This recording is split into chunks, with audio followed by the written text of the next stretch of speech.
Namaskar, Vanakkam, how are you all doing? So today we are meeting after a long time to talk something about type 2 diabetes. Now by now you all must be knowing how does one gets diabetic. So I'm not going to get into the nitty-gritty of that, but I want to talk something about remission and mitigation of diabetes.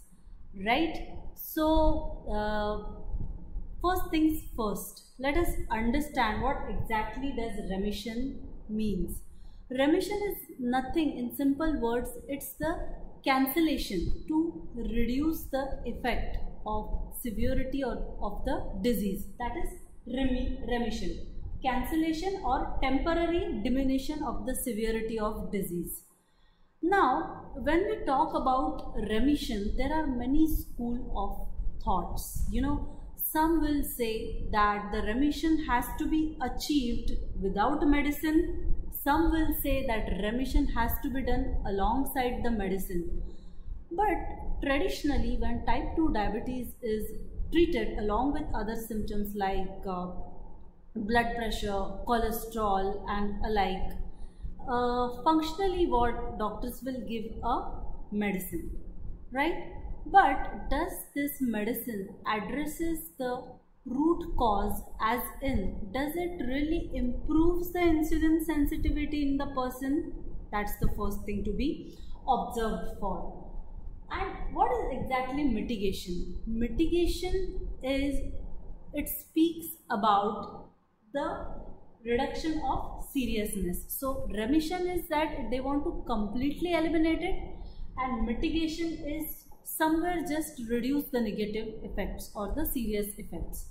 Now, a growing body of research says that when you lose weight, this is a very vague term. When doctor will ask you, okay, lose weight and you will find this much better.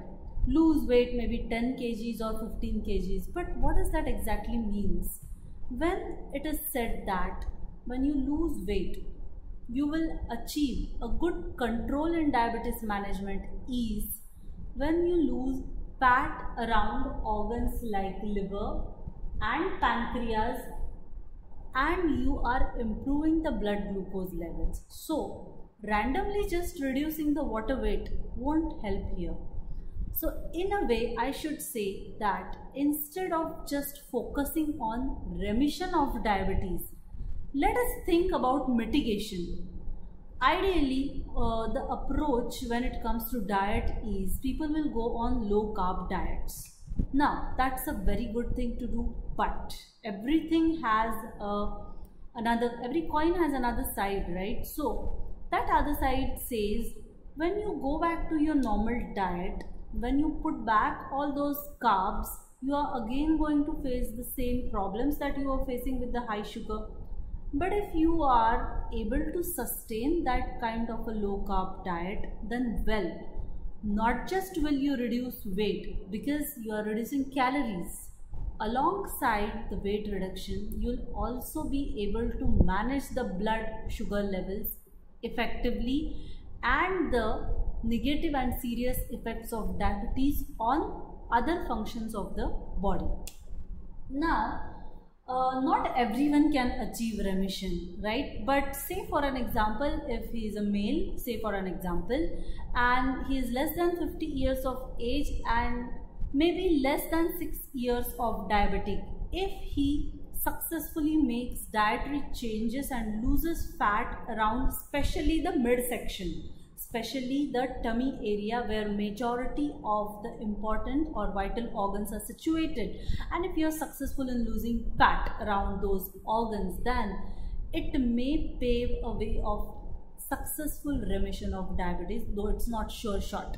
However, what I would like to say is whether you choose remission, that's complete cancellation, or you choose mitigation, something in between to reduce the severity, I would say choose sustainability of the diet. Say for an example, if you do some typical diet for a temporary period of time and if you switch back to your old habits, what effort you have put in for the last few months, they are just nullified. So the very important takeaway message here is choose sustainability over anything else, and that diet should be somewhere very close to your culinary habits.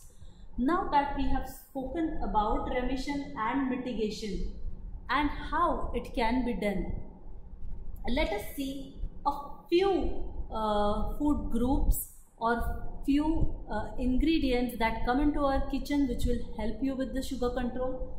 First, and my favorite, which I always give in my diet to my clients, is bitter gourd. I ask them mandatorily to include bitter gourd whether or not they are diabetic. Irrespective of that, for the charadine and momordisin content in the bitter gourd, it will really help well with the slow sugar release in the meals. So how can you take it? I prefer making a sabzi, or you can take it the dried form of bitter gourd with amla, or bitter gourd amla juice with few pinch of pepper. That would be great. Next is neem.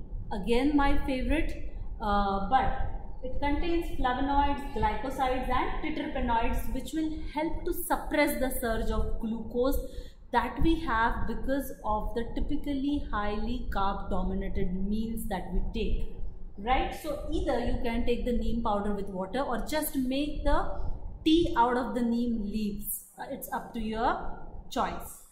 Next is ginger, my most favorite. It's either used in cooking in many of my pulao kind of dish, in many of my palak khichdi sort of dish. I will always use sunt, that is dry ginger powder.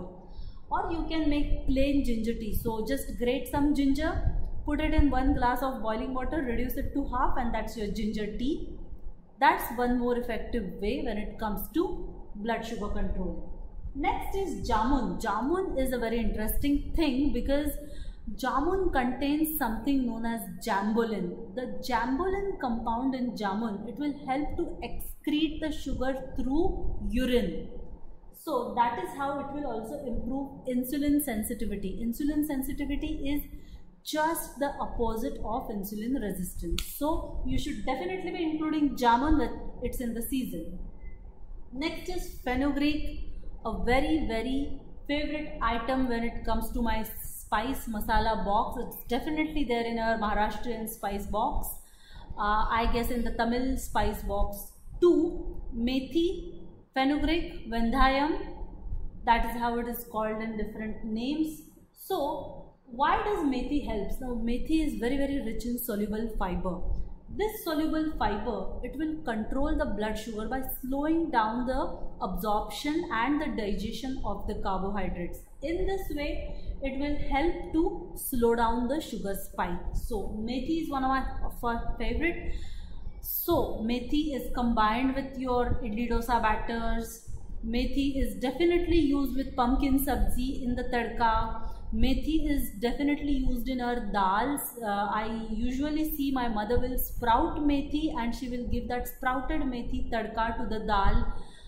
Also methi laddus are being made, and in different other forms where people prefer. Methi is also used for postpartum women for lactation, but here I am talking about fenugreek or methi in terms of slow sugar release for the body. And the last one, again a very favorite of mine, which I ask those who are already into pre-diabetic category or they experience this kind of pre-diabetic symptoms, is cinnamon. Cinnamon will help to improve the insulin sensitivity. Insulin sensitivity improve होता है, मतलब क्या होता है? Your insulin functions better. Instead of just working on reducing the sugar levels, you should work towards insulin sensitivity. That is the reason I always plan the meals which will be insulin sensitive for you. Now this insulin sensitivity will not just help in terms of diabetes, but with also PCOD, PCOS and other disorders that you might be facing at the moment. So insulin hormone optimum function is the first lock that you should unlock with correct dietary habits. Choose sustainability. Here quantified nutrition is your hero, wherein you can choose your own culinary habits, you can stick to them, and yet you can maybe achieve at least mitigation if not remission. So if you have any doubts, please let me know, ping me. And if you want to know how is it that you enter into the stage of diabetes, you are oblivious to this topic, let me know, I'll make a video on it. Till then, take care, stay healthy, work out, and please improve your insulin sensitivity. Namo Narayana.